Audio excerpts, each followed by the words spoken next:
இந்த செய்தியை உங்களுக்காக வழங்குவது அருண் மசாலா. 1983 ஆண்டிலிருந்து தரத்துடன் தன்மை மாறாத அறுசுவை சமையலுக்கான அருண் மசாலா.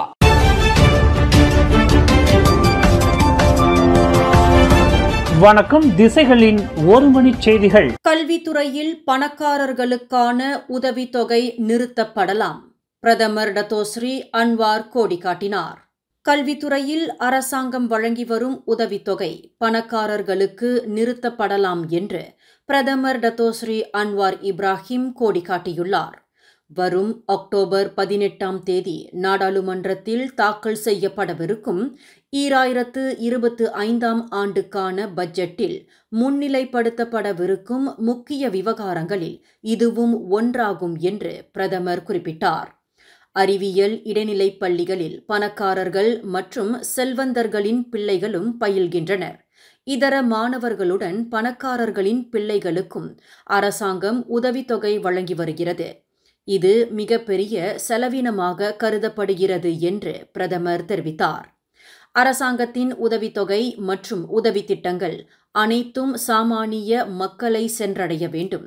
அவர்களுக்கு வழங்கப்படுகின்ற உதவிகள் மற்றும் உதவித்தொகைகள் பணக்காரர்களுக்கும் வசதி படைத்தவர்களுக்கும் எதற்காக சென்றடைய வேண்டும் என்று பிரதமர் கேள்வி எழுப்பினார். இன்று திங்கட்கிழமை புத்ராஜயாவில் ஏழ்மைக்கு முற்றுப்புள்ளி வைக்கும் 2024 ஆண்டிற்கான தேசிய கருத்தரங்கை தொடக்கி வைத்து உரையாற்றுகையில் பிரதமர் மேற்கண்டவாறு குறிப்பிட்டார். பஹாங் பெந்தோங் அருகில் கோலாலம்பூர் காராக் நெடுஞ்சாலையின் 42வது கிலோமீட்டரில் இன்று அதிகாலை நிகழ்ந்த 7 வாகனங்கள் சம்பந்தப்பட்ட விபத்தில் 3 உயிரிழந்தனர். இதர 3 படுகாயம் அடைந்தனர். 4 கார்கள், 2 ட்ரெய்லர் லாரிகள், 1 லாரி சம்பந்தப்பட்ட இந்த விபத்து தொடர்பில் அதிகாலை 4:13 மணியளவில் தாங்கள் அவசர அழைப்பை பெற்றதாக பஹாங் மாநில தீயணைப்பு மீட்புப்படை இலாக்காவின் பொது உறவு அதிகாரி ஜுல்ஃபாடில் ஜக்காரியா தெரிவித்தார். இந்த விபத்தில் 4 பெண்கள் உட்பட மொத்தம் 13 பேர் சம்பந்தப்பட்டுள்ளதாக அவர் குறிப்பிட்டார்.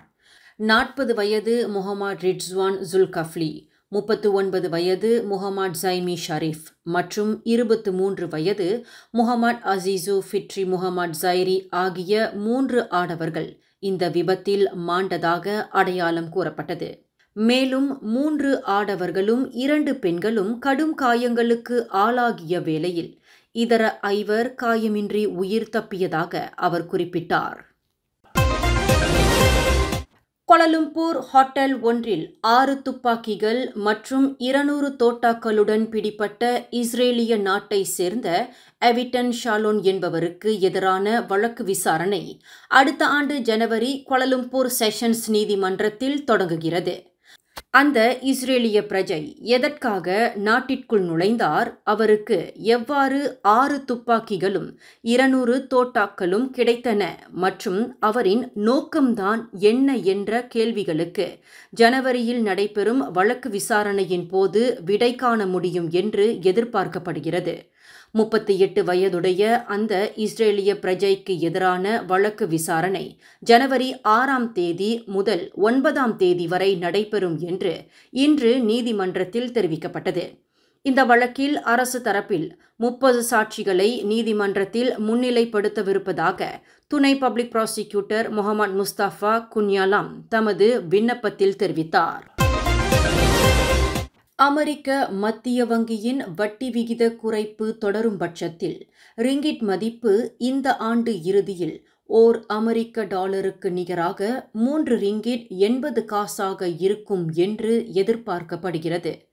பேங்க் முவாமலாட் மலேசிய பெர்ஹாட் தலைமை பொருளாதார நிபுணர் டாக்டர் முகமது அஃப்சானிசான் அப்துல் ரஷீத் இதனை கூறினார். ரிங்கிட் மதிப்பை நிலைநிறுத்தும் நடப்பு நடைமுறைகள் நீடிக்கும் அதே சமயம் அமெரிக்க மத்திய வங்கியின் வட்டி விகிதம் தொடர்ந்து குறைக்கப்பட்டால் இந்த ஆண்டு இறுதியில் அமெரிக்க டாலருக்கு நிகரான ரிங்கிட் மதிப்பு 3.80 பதிவாகும் சாத்தியம் உள்ளது. இந்த இலக்கை அடையும் சாத்தியம் பிரகாசமாக உள்ளது என்று அவர் சுட்டிக்காட்டினார். இதனிடையே ஓர் அமெரிக்க டாலருக்கு நிகரான ரிங்கிட் மதிப்பு 4ஆக பதிவாக முடியும் என்று SBI மேனேஜ்மெண்ட் நிர்வாக இயக்குனர் ஸ்டீஃபன் இன்னஸ் தெரிவித்துள்ளார். ஆனால் ஒரு டாலருக்கு 3 ரிங்கிட் 80 காசை அடைய வேண்டுமானால் 2 முக்கிய ஊக்குவிப்புகள் தேவைப்படுகின்றன.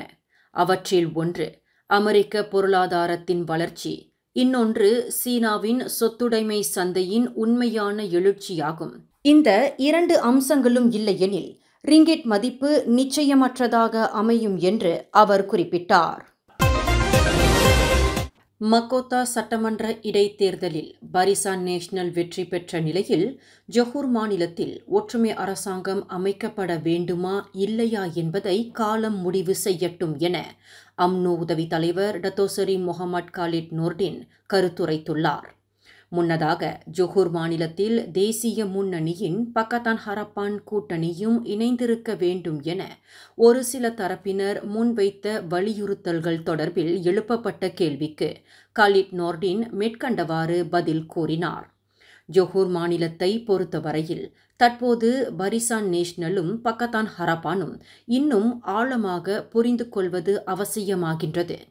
அது மட்டுமின்றி பரிசான் நேஷனல் பக்கத்தான் ஹரப்பான் இடையிலான புரிந்துணர்வு மேலும் வலுப்படுத்தப்பட வேண்டும் என அவர் கூறினார். முன்னதாக மக்கோத்தா சட்டமன்ற இடைத்தேர்தலில் அதிக பெரும்பான்மையில் பரிசான் நேஷனல் வேட்பாளர் வெற்றி பெற்றதை அடுத்து ஜொஹூரில் ஒற்றுமை அரசாங்கம் அமைக்கப்பட வேண்டும் என அமானா கட்சி இளைஞர் பிரிவு தலைவர் ஹஸ்பல் முடா கருத்துரைத்திருந்தார் என்பது குறிப்பிடத்தக்கது. ஜொஹூர் பொந்தியானை சேர்ந்த முனியம்மா தகப்பனார் பெயர் வெள்ளை என்பவர் கடந்த 4 நாட்களாக காணவில்லை என்று போலீசில் புகார் செய்யப்பட்டுள்ளது. 61 வயது முனியம்மா காணாதது குறித்து கடந்த செப்டம்பர் 28ஆம் தேதி பிற்பகல் 2:21 மணியளவில் குடும்ப உறுப்பினர்களிடம் இருந்து தாங்கள் புகார் பெற்று இருப்பதாக பொந்தியான் மாவட்ட போலீஸ் தலைவர் இன்ஸ்பெக்டர் அஹ்மத் ஷா அப்துல் ரஷீத் தெரிவித்தார்.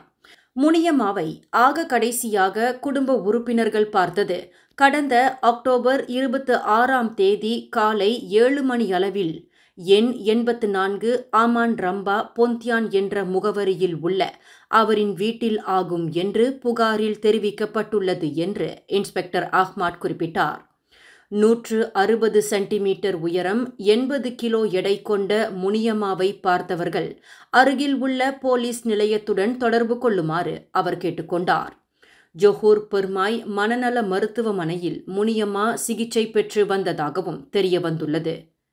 மனநலம் பாதிக்கப்பட்டவரான முனியம்மா குறித்து தகவல் அளிக்குமாறு அவரின் குடும்பத்தினர் பொதுமக்களின் உதவியை நாடியுள்ளதாக இன்ஸ்பெக்டர் அஹ்மத் குறிப்பிட்டார்.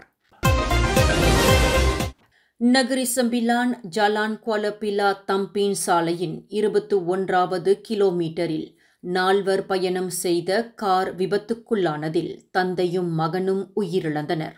இச்சம்பவம் நேற்று பிற்பகல் 3:45 மணியளவில் நிகழ்ந்தது.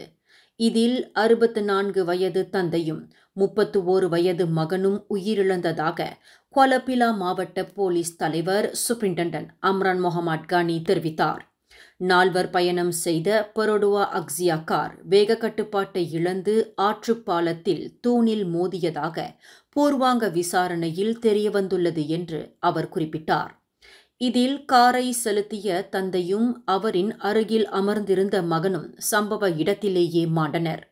காரின் பின் இருக்கையில் அமர்ந்திருந்த 62 வயது தாயார் மற்றும் 28 வயது மகன் ஆகியோர் கடும் காயங்களுக்கு ஆளானதாக அம்ரான் முகமது கானி தெரிவித்தார். இந்த செய்தியை உங்களுக்காக வழங்கியது அருண் மசாலா. 1983ஆம் ஆண்டிலிருந்து தரத்துடன் தன்மை மாறாத அறுசுவை சமையலுக்கு அருண் மசாலா. மேலும் செய்திகளை தெரிந்து கொள்ள கீழே இருக்கும் பெல் பட்டனை அழுத்துங்கள். உங்கள் மகிழ்ச்சியை வெளிப்படுத்த லைக் மற்றும் ஷேர் செய்யுங்கள். தொடர்ந்து திசைகளோடு இணைந்திருக்க சப்ஸ்கிரைப் செய்யுங்கள்.